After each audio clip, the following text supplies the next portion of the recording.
Ce n'est pas l'heure de mon calmant? Pas encore. Quelle heure est-il? Tu le sauras quand le réveil sonnera.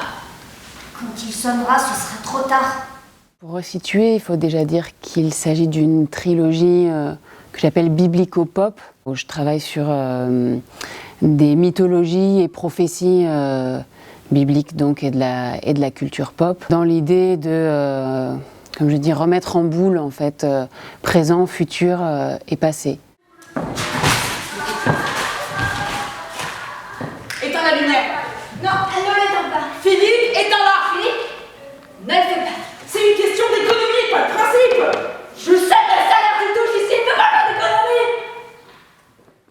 Pour le moment, on a travaillé 2 semaines à Montpellier à l'été. On a travaillé 2 semaines à Dijon déjà au mois de décembre. Là, on devait être en Belgique pour répéter. Et puis voilà, avec la crise sanitaire, du coup, on s'est réfugié chez nous à Dijon. Il nous reste encore 3 semaines de travail. Donc là, ce qui a été vu, tous les costumes ne sont pas là, évidemment. Toute la scénographie n'est pas là. Donc c'est encore très, très, très esquissé. Quand Marie a été internée, je suis allée la voir à l'hôpital et je ne l'ai pas reconnue. Emmitouflée dans sa camisole, on aurait me dire un nourrisson chauve et fripé.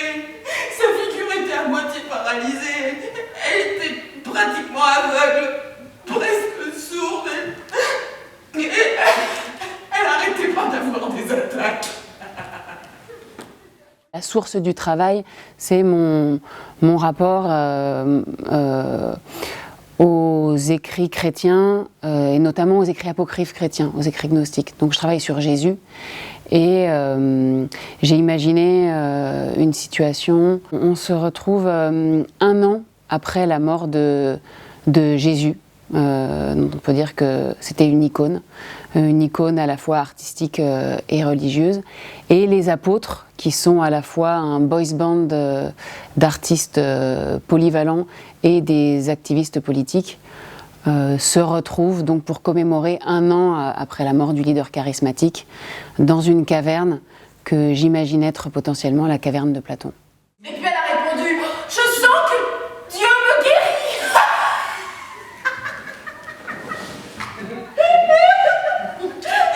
Je dois retourner écrire. Ce qui m'intéresse en particulier dans ces écrits-là, c'est la question du dévoilement de la réalité. Tout ce qui est caché sera dévoilé. En fait, tout ce que ça promet de révélation et de mystère. Et c'est évidemment la dimension sectaire, la prise de champignons et de drogues hallucinogènes, et ainsi de suite. Il n'essayait pas de la tuer, il lui faisait voir la vérité. Jésus disait « Celui qui connaît le monde découvre un cadavre, et celui qui découvre un cadavre, le monde ne peut le contenir. » Alors oui, là, les scènes qu'on vient de traverser, c'est la fin de la pièce. On est passé à travers l'image de l'icône, puisqu'on démarre avec une gigantesque image de Jésus. Et du coup, il y a un passage au travers et on est dans cette caverne, on est dans cet état de désœuvrement, enfermé. Il y a cette question de l'extérieur, existe-t-il, n'existe pas. Depuis le début de la pièce, on parle fréquemment d'une histoire de porte. Où est-ce qu'on voit une porte? Est-ce qu'il y a une porte? De ce mythe-là, le doute existe de se dire, ces gens-là sont-ils vraiment sortis de la caverne? Si vraiment ils étaient sortis, qu'ils avaient vu le soleil, l'herbe et les moutons, est-ce qu'ils auraient eu le désir de revenir spécialement pour gouverner les autres? Ou est-ce que l'extérieur est un mythe qui n'existe pas et le seul monde qui existe est celui de l'intérieur, et que la question de la projection du coup des imaginaires est la seule voie d'émancipation possible. J'ai vu nos adieux dans mon rêve.